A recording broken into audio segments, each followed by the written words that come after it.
Ministerio de Justicia. Cuando cambiamos, todo se transforma. Colombia, potencia de la vida.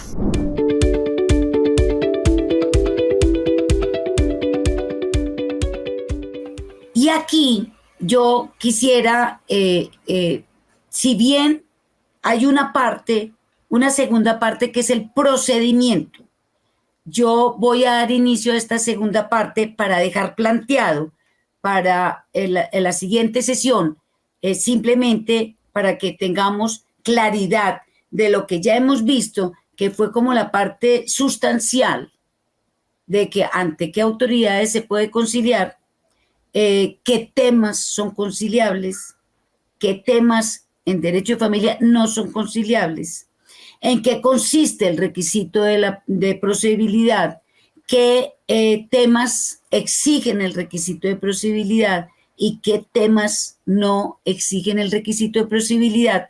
Voy a dar inicio a esta segunda parte con lo siguiente, para dejar un planteamiento en este momento.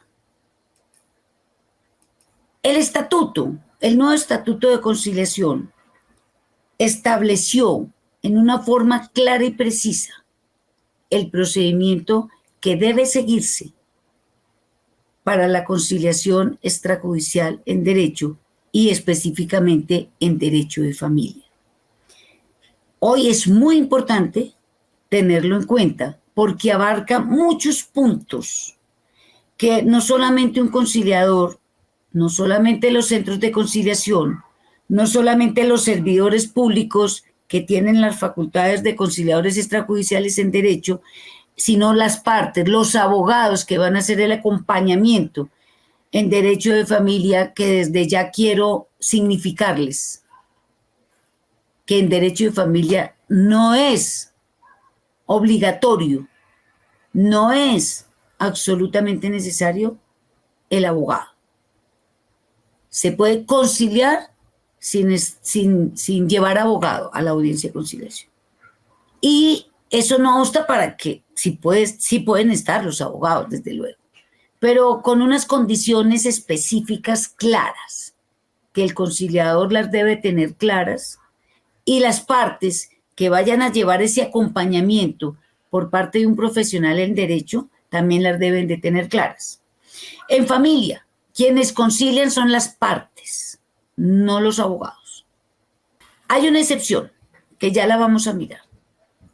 Cuando una de las partes no se encuentran en el lugar donde se va a celebrar, en el territorio mejor donde se va a celebrar la audiencia, o no se encuentra en el territorio nacional en Colombia, se acepta que se puedan otorgar facultades mediante poder a un abogado, pero se exige un requisito especial, que dentro de las facultades que se otorgan en ese poder esté la de conciliar en forma expresa. Es decir, cuando comparece una parte y un abogado en representación de la otra parte, el conciliador tiene que tener absoluta certeza y claridad de cómo está otorgado ese poder que se le presenta y si tiene facultades expresas para conciliar. De lo contrario, no puede permitir la celebración de la audiencia. Ese es un requisito importante dentro del procedimiento. Por eso lo saco aparte, para que lo tengamos en cuenta todos. ¿Y qué nos dijo la norma? ¿Cómo se inicia la actuación? ¿Cómo se inicia la celebración de una audiencia de conciliación extrajudicial en derecho? Se inicia con la solicitud que haga la parte interesada. ¿Y qué nos trajo el estatuto? Puede ser o se puede presentar en varias formas. En forma verbal o en forma escrita. Se puede presentar en forma conjunta o en forma individual. Y se puede presentar en físico o en forma electrónica. Hoy tenemos una gama grande. La forma verbal pues debe estar dispuesta dentro del reglamento del centro, muy seguramente ante los servidores públicos que tengan las facultades de conciliación extrajudicial en derecho, la forma verbal va a ser un poquito difícil. ¿Por qué? Porque entra a reparto. Y muy seguramente lo que van a repartir es la solicitud, hecha en forma digital o en forma física, pero bueno, la contemplan y si el centro asume esa gran función, pues además es una gran función. Bueno, escrita, ya vamos a mirar qué debe contener esa solicitud.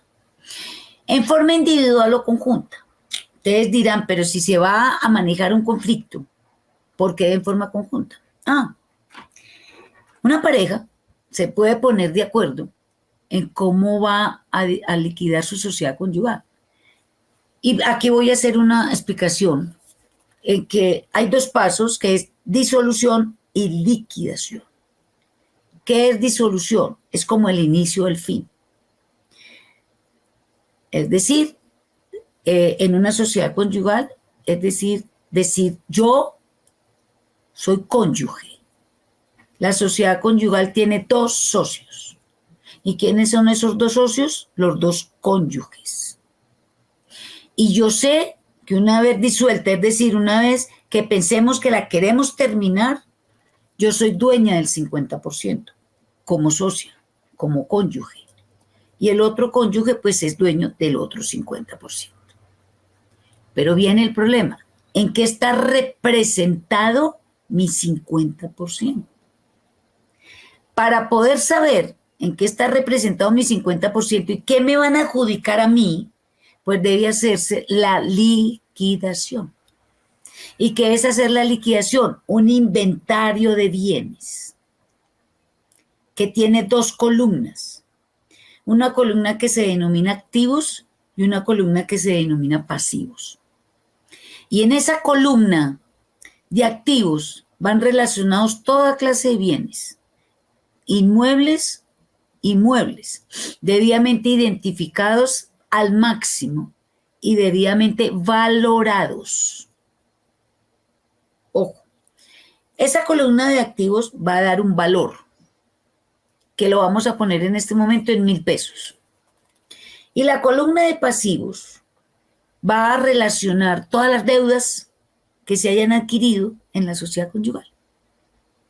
El crédito hipotecario para comprar un inmueble. Con el banco tal, por un valor de tanto, que a la fecha de la liquidación se adeuda tanto. Perfecto. Con certificación del banco. Se le debe a una persona natural que está acreditada esa deuda por una letra. A quien se le debe debidamente identificar a la persona y por un valor de tanto. Se debe un crédito de un vehículo al banco X, el valor del crédito, y a la fecha de la liquidación se adeuda tanto al banco tal, debidamente identificado todo. Esa columna de pasivos va a dar una suma, un valor, que la vamos a poner en 800 pesos. La primera de activo la pusimos en 1,000, la segunda de pasivos la pusimos en 800. Hay un principio general allí, en ese ejemplo que les estoy colocando. ¿Cuál es el principio general? De que el activo responde por el pasivo. Es decir, esos 800 pesos de las deudas se pagan con los 1,000 pesos del activo. Al restarle a 1,800, pues quedan 200. Esos 200 son los que se denominan activo líquido social. Y que como son dos cónyuges a quienes se les va a repartir el activo líquido social definitivo, pues se va a dividir en dos. Y a cada uno, ¿cuánto le corresponde? 100, que es lo que se denomina gananciales.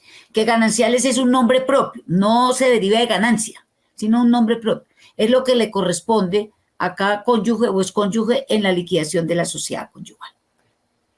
Entonces, ese arreglo del que les acabo de mencionar pudo haberse hecho antes de común acuerdo, pero lo quieren legalizar, darle una solemnidad.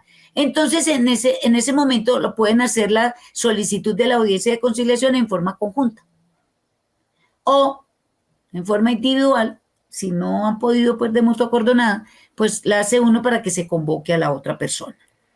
Y en forma física o electrónica, pues yo siempre he dicho que respetando el dolor de las familias que perdieron seres queridos, pues la pandemia sí nos dejó muchas cosas positivas. Entre esas, creo que está la virtualidad. Creo que eso es muy importante. Y por lo tanto, pues ya se puede hacer la solicitud vía digital o vía, pues, física en forma presencial.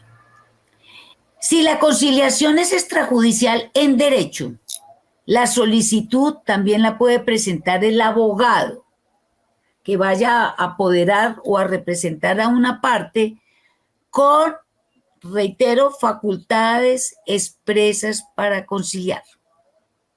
Esto es de una solemnidad profunda, que entre las facultades que se otorguen en el poder vaya la de conciliar.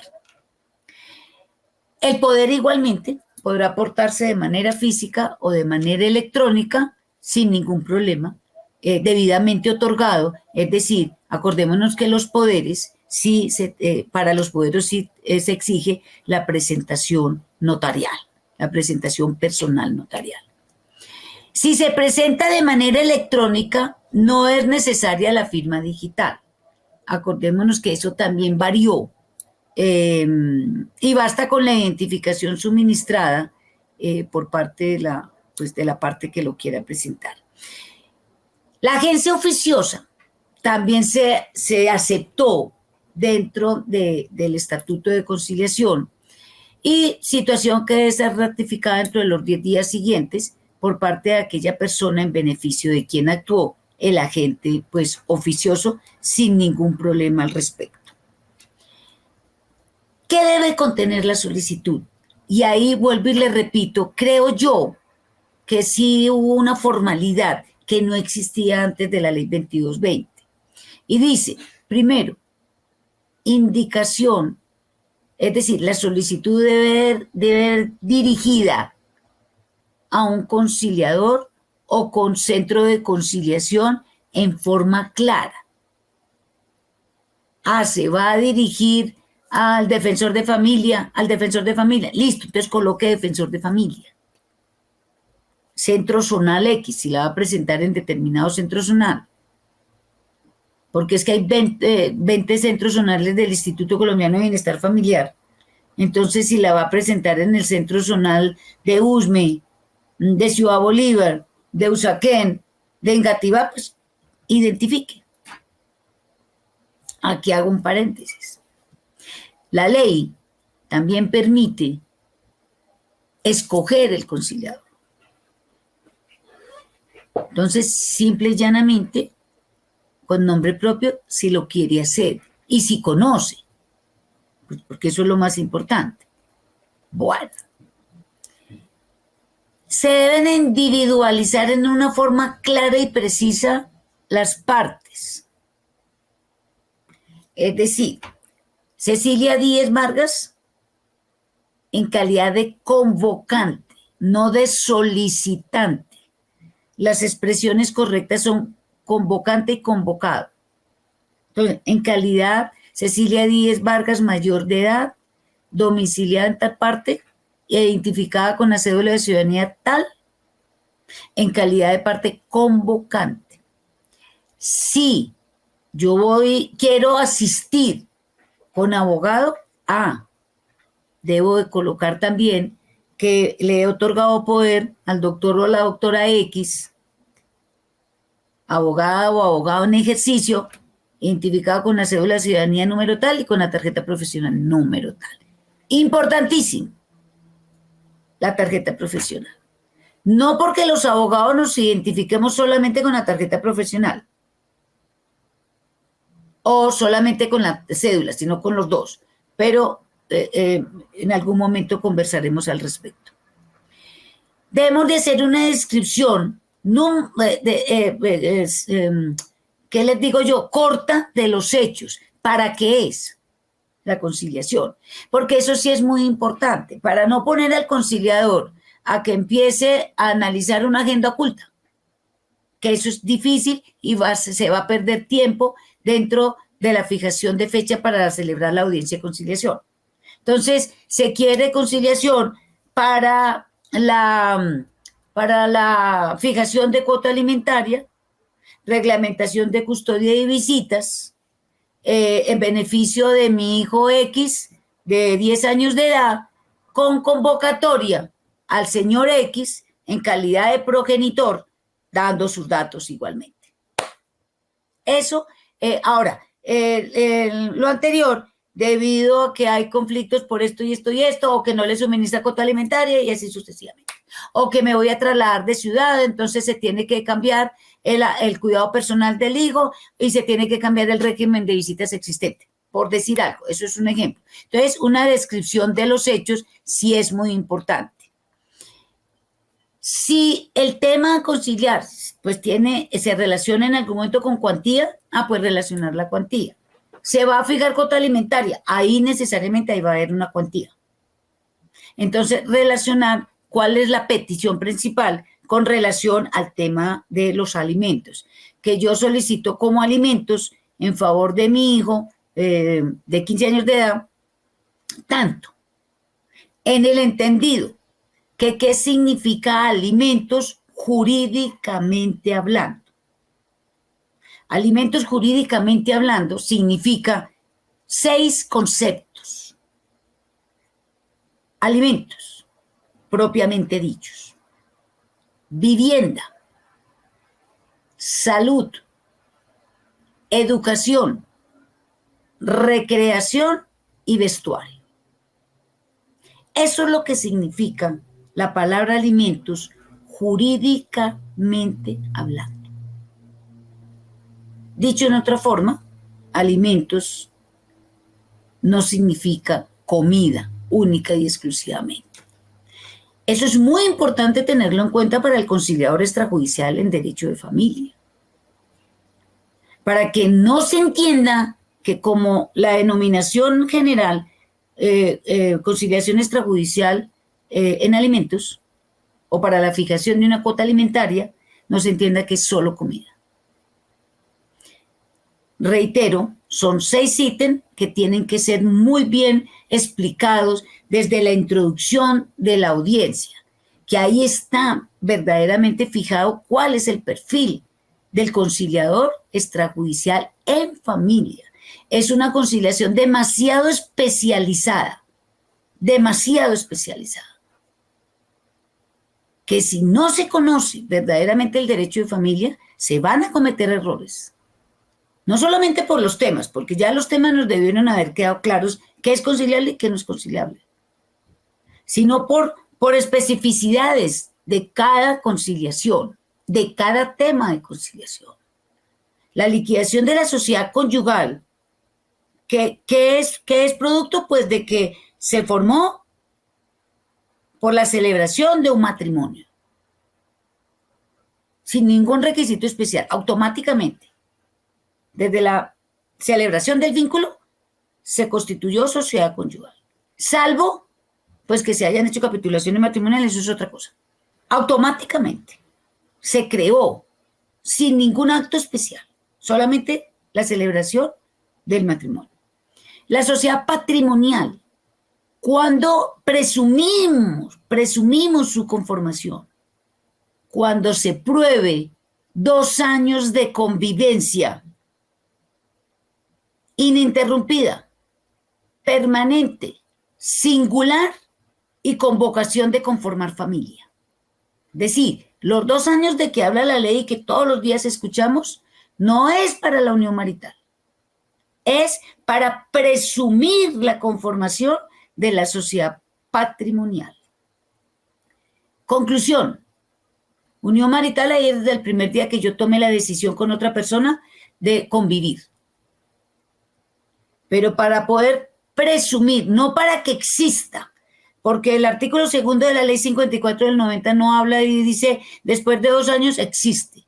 No, después de 2 años de convivencia ininterrumpida, permanente, con vocación de conformar familia y singular, se puede presumir la conformación de sociedad patrimonial. Miren que ya hay, de fondo hay una diferencia entre las dos solicitudes que les puedan hacer y que se pueda hacer a un conciliador extrajudicial en derecho.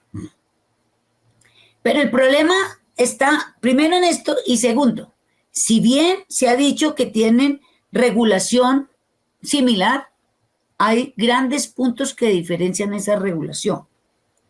Si yo tengo un bien inmueble antes de casarme, ese bien inmueble no entra a formar parte de la sociedad conyugal. Pero si yo tengo un vehículo que se denomina bien mueble, ese bien mueble entra a formar parte de la sociedad conyugal. Y el bien inmueble, que no entró por ley, adquiere dentro de la sociedad conyugal el nombre de bien propio de Cecilia. Si en este punto, si nos vamos a la sociedad patrimonial, ni el bien mueble ni el bien inmueble entra a formar parte de la sociedad conyugal. De la sociedad patrimonial, perdón. No entra a formar parte. Solamente integra la sociedad patrimonial lo que se adquiera por los compañeros permanentes dentro de la sociedad conyugal, patrimonial a título oneroso. Miren las diferencias que hay. Y estos bienes muebles o inmuebles que se adquirieron antes de la unión marital, que no entran a formar parte de la sociedad patrimonial, adquieren dentro de esa sociedad patrimonial la calidad de bienes propios de los compañeros permanentes. Bueno. Y miren una diferencia de fondo que se presenta en las conciliaciones extrajudiciales en derecho sobre este tema a diario. El mayor valor que adquiere este bien propio dentro de la sociedad conyugal no entra a formar parte de la sociedad conyugal y acrecienta el patrimonio del cónyuge propietario. Claridad absoluta con relación a ese momento de celebración de la audiencia. En cambio, el mayor valor que adquieran los bienes propios dentro de una sociedad patrimonial entra a ser parte del patrimonio de la sociedad patrimonial, de los compañeros permanentes. Esta es una claridad que tiene que tener profunda el conciliador extrajudicial en derecho, porque se puede presentar dentro de una conciliación extrajudicial en derecho, primero, para la declaratoria de la existencia de la unión marital de hecho. Verifique los extremos de la convivencia, no hay ningún problema. 2, ¿son solteros los dos? ¿Se presume la conformación de la sociedad patrimonial? No hay ningún problema. 3, ¿la van a entrar a disolver? Sí, perfecto. 4, ¿la van a entrar a liquidar? Sí. ¿Qué se consiguió durante la sociedad patrimonial? Nada, dice una persona. Nada. Porque la casa que yo tengo la tenía antes de conocer al otro o a la otra. Perfecto. Pero esa otra persona puede decir, sí, perfecto. Yo no vengo a pedir la propiedad, pero sí se le hicieron unas mejoras sobre las cuales adquirió un mayor valor el bien y por lo tanto yo vengo a pedir la mitad de esas mejoras. Queridos doctores, es una conciliación muy especializada y que quería reiterarle la especialización para en este momento dar por terminado con esta diapositiva esta primera sesión. Relación, en la solicitud también debe haber una relación de las pruebas que se acompañan, simplemente que se acompañan, queridos doctores.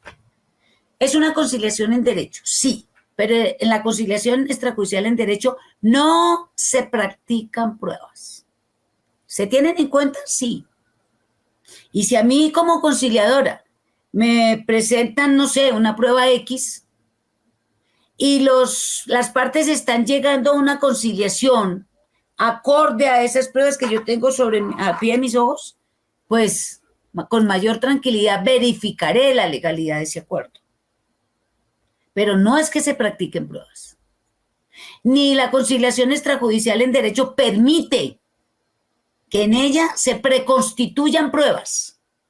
Eso lo tienen que tener muy claro. Ni se practica prueba ni sirve para preconstituir una prueba.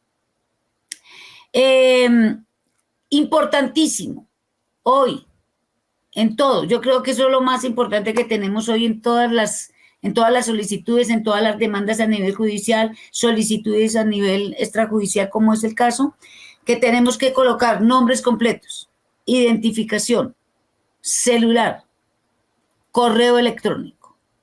Muy importante, demasiado importante. ¿Para qué? En aras de las notificaciones. Y la ley dice para las notificaciones que por el medio más expedito. Entonces, como más se le facilite, porque no se puede violar el derecho de defensa de nadie.